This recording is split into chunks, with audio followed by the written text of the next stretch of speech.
This week on Full Circle Florida, pain and gain in paradise. I go back to hurricane-ravaged Southwest Florida 6 months after Ian. This week, a preview of a larger project I'm working on and what every single resident told me is their biggest roadblock back to normal.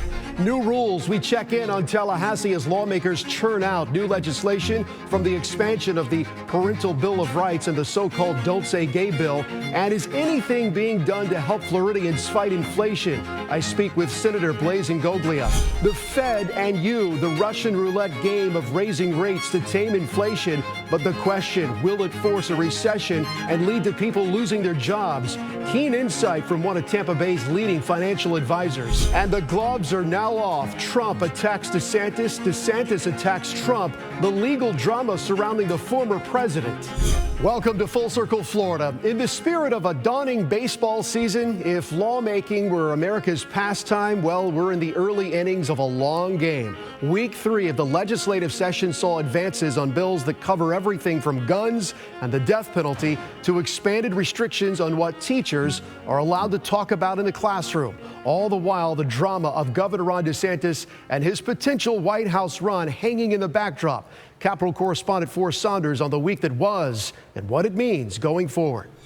One of the biggest developments of this week came at the end. Governor Ron DeSantis signing his first few bills of the legislative session, which included tort reform. The governor putting his name on a big goal Friday, tort reform, getting the felt pen in a private signing. It aims to ease the state's affordability crisis by reducing what supporters call a glut of frivolous litigation against insurers, driving up costs. Critics say the bill is a gift to insurance companies that'll cut access to the courts. Show the bill passes.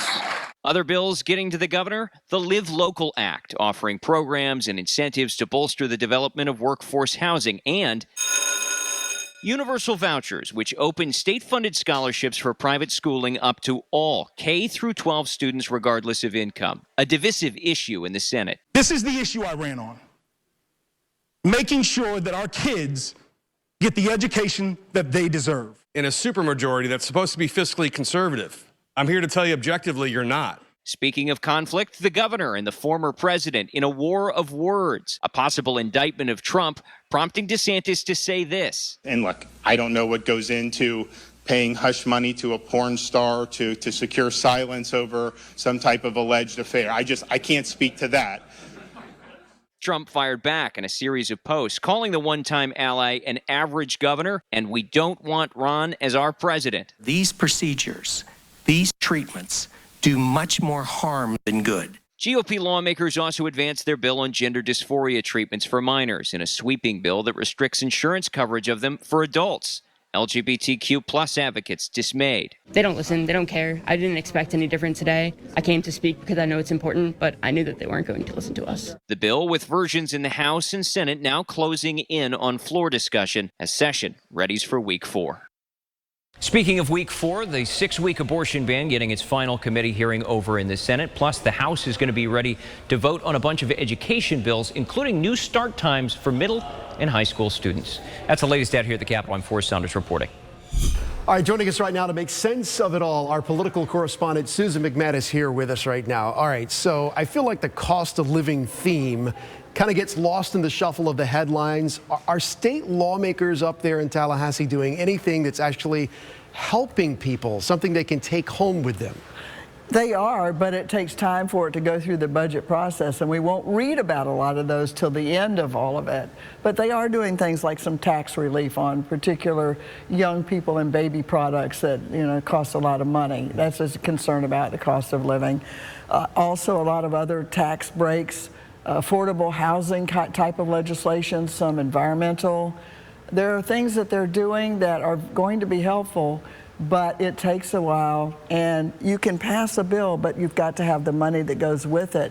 And appropriations committees that figure out how the money is going to be divvied up, they sort of get their work done near the end of the session, and we're right at the beginning. All right, so I was in Fort Myers this week, and every single person that I spoke with, we're doing this 6-month look back after Hurricane Ian, told me that the insurance companies are either giving them the runaround or shortchanging them when it comes to their reimbursement. The governor had 2 special sessions to clean this up, yet people are getting $20,000 to $30,000 checks on a house that's a total loss. Does the governor run the risk of looking out of touch when so many Floridians are struggling with inflation or hurricane recovery, and he's in the headlines fighting Trump? On the headlines, he can't really help it. Let's figure out, or say bluntly, Trump began this kind of poking. That's his style. We know that. DeSantis has only had to decide how much he should respond or whether at all. But going to the affordable housing issue, that's another one that takes, the insurance, property insurance, it takes a couple years for things like that to be, once it's implemented or changes are made, and they've said from the get-go it takes 2 or 3 years. The problem is right now people are desperate. They need help right now. Yeah.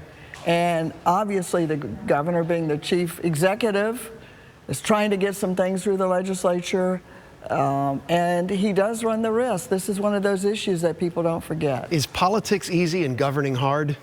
Always been that way. All right. Susan, thank you. Stay with us. We'll be back with you a little bit later. Next on Full Circle Florida, the question, does the Fed really know what it's doing? Are they playing a guessing game with the economy and your job? Our financial expert with deep insight and the reason behind the Fed's uncomfortable decisions. Apart from the famous novel, the term catch-22 often describes a no-win situation. That seems to be the case when it comes to battling inflation. The rising cost of everything is being felt by everyone. But the solution, raising rates, may end up costing 1 million Americans their job. Here to make sense of why the Fed is between a rock and a hard place and what it means for you, the CEO of Waller & Wax Advisors, John Wax. All right, we're here with John Wax right now. And John, there's been a lot of news this week about what the Fed is doing when it comes to raising interest rates versus pausing raising interest rates or cutting interest rates. Explain to me what the Fed is trying to do, trying to navigate these tricky waters with the economy right now. Tricky waters is definitely the right word to use because the Fed has a job to do. They have to get this economy set the right way for longer term prospects. And right now they are faced with 2 diametrically opposed issues. One is we have an inflation concern, and the other is we have rising rates and how that impacts the consumer. So right now, they have to look at those 2 options and decide which one is more important. Critics have been hammering the Fed, saying, look, you go down this road with interest rates too much, raising them too much. We've seen banks fail in the last couple of weeks. People are worried about a domino effect and ultimately about losing their job. What is the end game here? Yeah, the people need to get an understanding of what is going on and realize that in the near term, certain things are going to happen. We learned back in the early 80s after we had a similar issue with rising inflation with an economy that was starting to struggle. And they had put an effort into trying to keep the economy going and ignoring the inflation problem. The ultimate result was they had to deal with the inflation problem for the long-term sanctity of the economy. And we're in that position now. The disease is definitely worse than the cure long-term. They want it down to 2%. Right. Bottom line, you've got people you talk to every day. They come to you for advice. What should we be doing right now in terms of our own personal finances? We need to keep a focus on the long term. In the short run, we have volatility. Prices are on discount, yes, but eventually things will be all right. In the bigger picture is to make sure that if you are uncertain about your job or what have you, start looking at broader spectrum of what you could be doing when it comes to work, but keep that longer term focus that things are going to be all right once we get through this. And time to budget maybe a little bit more? Definitely. All right, John, thank you very much for your insight as always. Appreciate it. My pleasure. Sir. Thank you. Next on Full Circle Florida, my one-on-one with State Senator Blaise Ingoglia. Is he really trying to cancel the Democratic Party?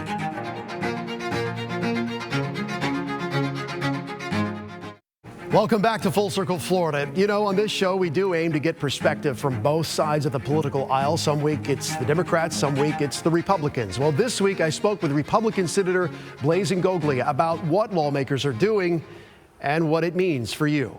Let's get into the conversation. You know, obviously we're a couple of weeks in now to the legislative session. There's a lot going on up there in Tallahassee where you are. You've got a front row seat to it. You're involved in some of the legislation that's being passed.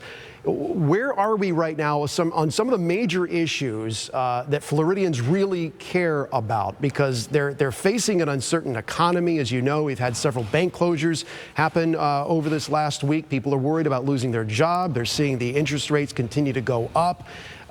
Is the Florida legislature doing anything that's going to help the average Floridian navigate through some of these tricky times that may be ahead for them?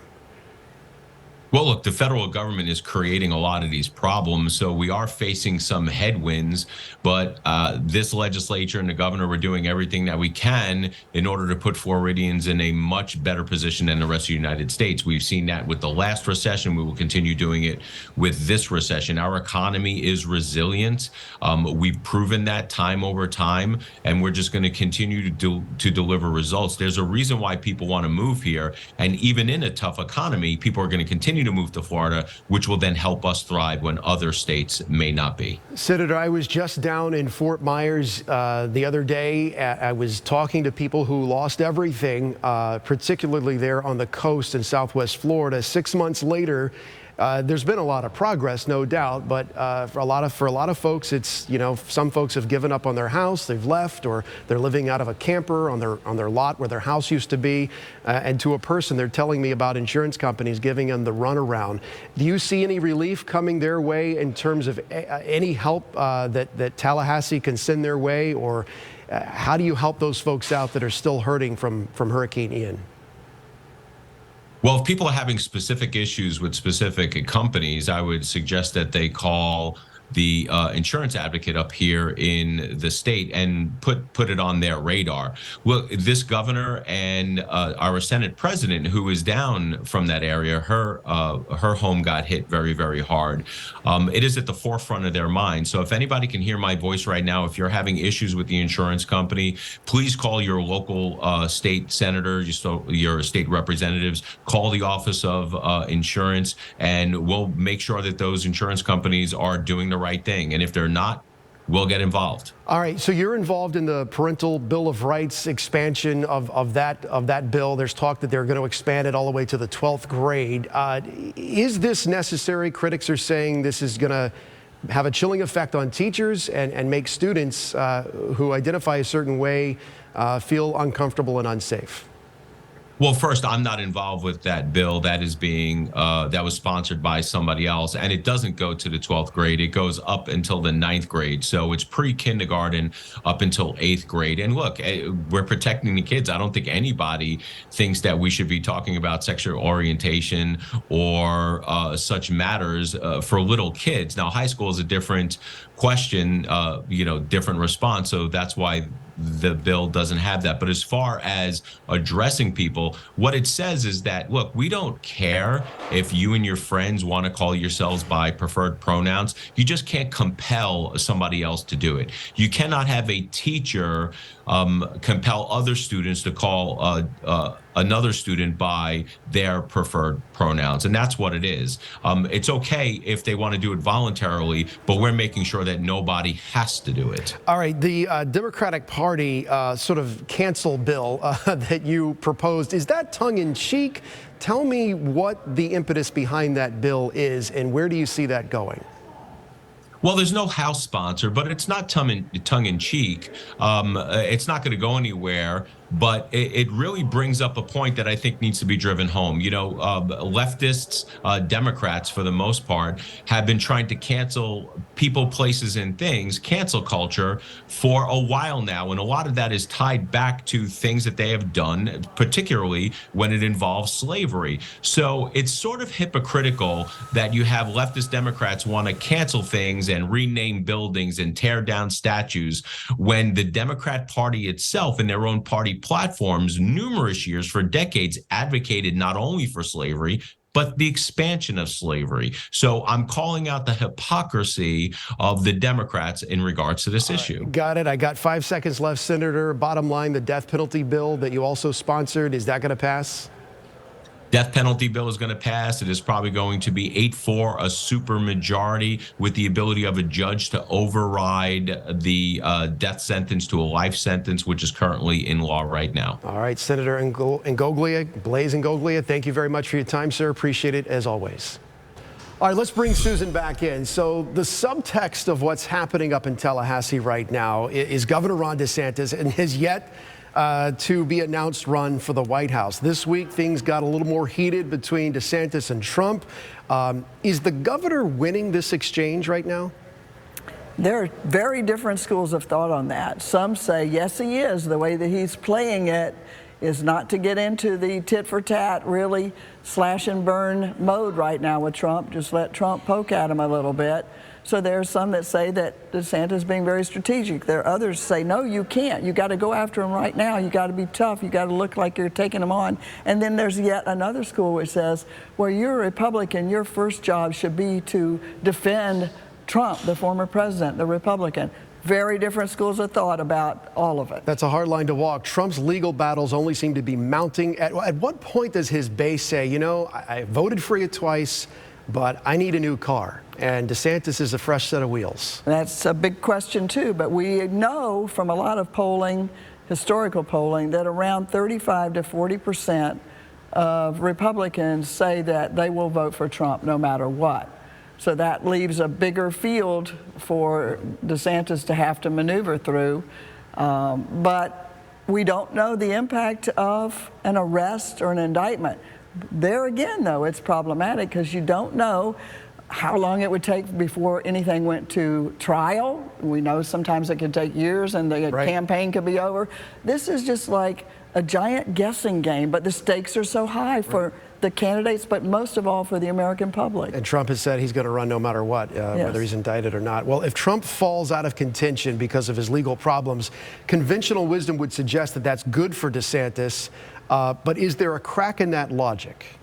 Right now, that is the ruling sort of expectation that DeSantis, because he's so close in a lot of the polls and the best known, and others that have announced, other Republicans have announced, aren't getting any traction. So that's the thought. But there again, it's dependent upon those early primary states. Right now, all the hype is on how well Trump is doing in the polls. Look at Iowa, one of the first states, and it shows DeSantis ahead. There's just a lot of time between now and even February when the primaries start. And DeSantis has the luxury of time right now. Susan McManus, thank you so much for being with us here this week. And next on Full Circle Florida, your voice from the hardest hit place, the painful postcard 6 months after Ian from Southwest Florida.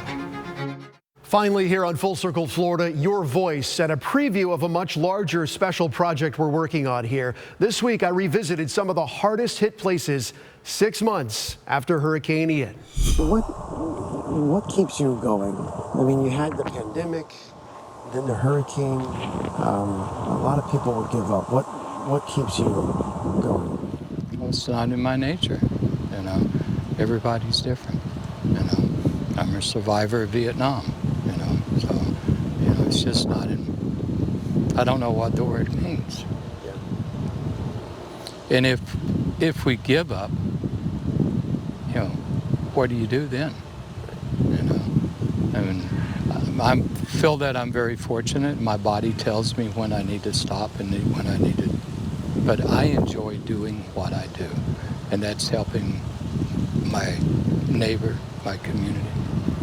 And there's a lot of people that do enjoy doing that, and that's what keeps them going too. I'm very lucky to have a very good staff of employees. I'm living in my warehouse here. My wife is living on, you know, she's living on Sanibel. She's got my two dogs over there. I've got employees that are living here at the warehouse. They don't have a place to live. So, you know, you got to be strong for those people. And I'll have much more on my reporting from Fort Myers next week. Personal stories on how people are moving forward and what's still holding them back. Thanks for watching us here on Full Circle Florida. Make sure to add our free 24/7 streaming news channel, ABC Action News Plus. We'll see you next week.